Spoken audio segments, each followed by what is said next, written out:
தமிழகத்தில் தினம் தினம் வெளியாகக்கூடிய முக்கிய நிகழ்வுகளை நீங்கள் உடனுக்குடனே தெரிஞ்சுக்கணும்னு நினச்சிங்கன்னா நம்ம சேனலை சப்ஸ்கிரைப் பண்ணிட்டு இந்த வீடியோக்கு ஒரு லைக் பண்ணிடுங்க.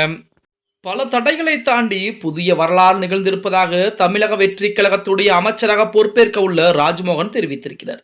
சென்னையில் செய்தியாளர்களிடம் பேசிய அவர், தாம் வென்ற எழும்பூர் தொகுதியிலே விஜயின் பதவியேற்பு விழா நடப்பதை சுட்டிக்காட்டி எழும்பூரின் எழுச்சி என குறிப்பிட்டிருக்கிறார் நமது ராஜ்மோகன் அவர்கள்.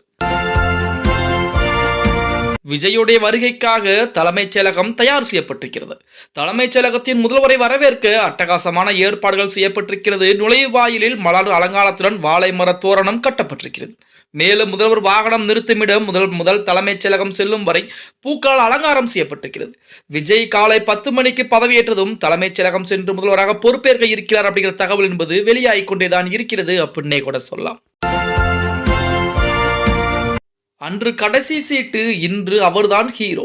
கடந்த 2013ஆம் ஆண்டு நடைபெற்ற இந்திய சினிமாவின் 100ஆண்டு விழாவில் விஜய் கடைசி வரிசையிலே அமர வைக்கப்பட்டிருந்தார். அவருடைய ரசிகர்களுக்கு மிகப்பெரிய ஒரு வேதனை ஏற்படுத்தியது. ஆனால் 13 ஆண்டுகளுக்கு பிறகு அதே நேரு உள்விளையாட்டு அரங்கில் விழாவின் நாயகனாக விஜய் இன்று முதலமைச்சராக பொறுப்பேற்க இருக்கிறார் அப்படின்னே கூட சொல்லலாம். புதிய கெட்டப்பிலே கிளம்பினாராம் விஜய். முதல்வர் பதவியேற்பு விழாவுக்காக விஜய் புதிய கெட்டப்பிலே வந்திருக்கிறார். வெள்ளை சட்டை, கருப்பு பேண்ட் அணிந்து தற்போது வந்திருக்கிறார். அவர் உயர் அதிகாரிகள் பூங்கொடுத்து கொடுத்து வரவேற்பு அளித்திருக்காங்க. நேரு ஸ்டேடியத்தில் ராகுல் காந்தி, விஜயின் பெற்றோர், நடிகை திரிசா ஆகியோர் வருகை புரிஞ்சிருக்காங்க அப்படின்னே கூட சொல்லலாம். விஜய் பதவியேற்பு விழாவிலே திரிசாவுக்கு அங்கீகாரம் என்பது கொடுக்கப்பட்டிருக்கிறது. விஜய் பதவியேற்பு விழாவில் பங்கேற்பதற்கான தேனாம்பேட்டை இல்லத்திலிருந்து நடிகை திரிசா புறப்பட்டு சென்றிருக்கிறார். வெளிர் நிற புறவை அணிந்து அவர் காரில் சென்ற வீடியோ தற்போது இணையதளங்களிலே மிக வைரலாக பரவிக்கொண்டிருக்கிறது.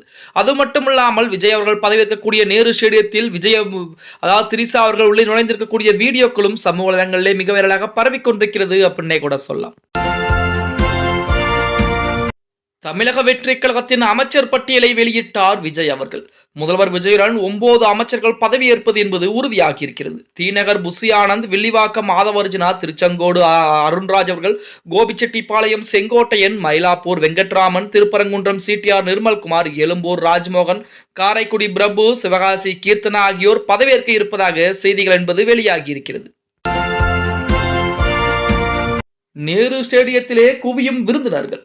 முதல்வர் பதவியேற்பு விழாவையொட்டி நேரு உள்விளையாட்டு அரங்கிலே போலீஸ் பாதுகாப்பு என்பது பலப்படுத்தப்பட்டிருக்கிறது. பதவியேற்புக்காக விஜய் தனது இல்லத்திலிருந்து காரிலே புறப்பட்டு சென்றிருக்கிறார். இந்த நிலையில் நேரு உள்விளையாட்டு அரங்கிலே கமிஷனர் தலைமையிலே 6000க்கும் மேற்பட்ட போலீசார் குவிக்கப்பட்டிருக்காங்க.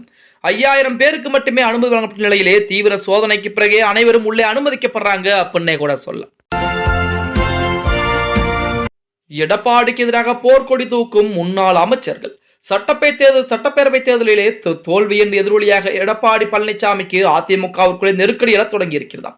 சென்னையிலே நேற்று தினம் அதிமுக மாவட்ட செயலாளர் கூட்டம் நடைபெற இருக்கின்ற நிலையிலே எடப்பாடி பதவி விலக கோரி SP வேலுமணி, CV சண்முகம், விஜயபாஸ்கர் உள்ளிட்டோர் போர்க்கொடியை தூக்க ஆரம்பிச்சிருக்காங்க. தற்போது எடப்பாடி பழனிசாமிக்கு இது மிகப்பெரிய ஒரு சிக்கலாகவே பார்க்கப்படுகிறது அப்படின்னே கூட சொல்லலாம். திடீரென அந்தர் பல்டி அடித்த பிரேமலதா. தமிழக முதல்வராக பதவியேற்கும் அன்பு தம்பி விஜய்க்கு வாழ்த்துக்கள் என பிரேமலதா அறிக்கை வெளியிட்டிருக்கிறார். அதிலே எங்கள் வீட்டு பிள்ளை, எங்கள் வீட்டு பையன் தம்பி விஜய் என உணர்ச்சி பொங்க குறிப்பிட்டிருக்கிறார். அவர் மக்களின் எதிர்பார்ப்புகளை நிறைவேற்ற வேண்டும் என வலியுறுத்தி காலை 10 மணிக்கு நடைபெறும் பதவியேற்பு விழாவில் பங்கேற்க பிரேமலதாவுக்கு அழைப்பும் விடுக்கப்பட்டிருக்கிறதாம். விஜய் முதல்வராக பதவியேற்ற பின்பு முதல் கையெழுத்து அப்படின்னு சொல்லி ஒரு தகவல் என்பது வெளியாகி இருக்கிறது. விஜய் இன்று காலை முதல்வராக பதவியேற்றுடன் தலைமைச் செயலகத்துக்கு சென்று பொறுப்பேற்க இருக்கிறார். பின்னர் தமிழக வெற்றி கழகத்தின் தேர்தல் வாக்குறுதியில் இடம்பெற்ற மாநிலம் முழுவதும் அனைத்து வகை அரசு பஸ்களிலும் மகளிர் இலவசமாக பயணிக்க மகளிர் வெற்றி பயண திட்டத்தில் கையெழுத்திட இருக்கிறாராம். அத்துடன் மற்றொரு திட்டமான வீடுகளுக்கு 200 யூனிட் இலவச மின்சார திட்டத்திலும் அவர் கையெழுத்திட இருக்கிறார் அப்படிங்கிற செய்திகள் தற்சமயம் இணையதளங்களிலே உலா வந்து கொண்டிருக்கிறது. ஓகே கைஸ், வீடியோ பிடிச்சிருந்தேன் மறக்காம லைக் பண்ணுங்க. இந்த வீடியோ ஃப்ரெண்ட்ஸ் அண்ட் ஃபேமிலிக்கும் ஒரு ஷேர் பண்ண மறந்துடாதீங்க.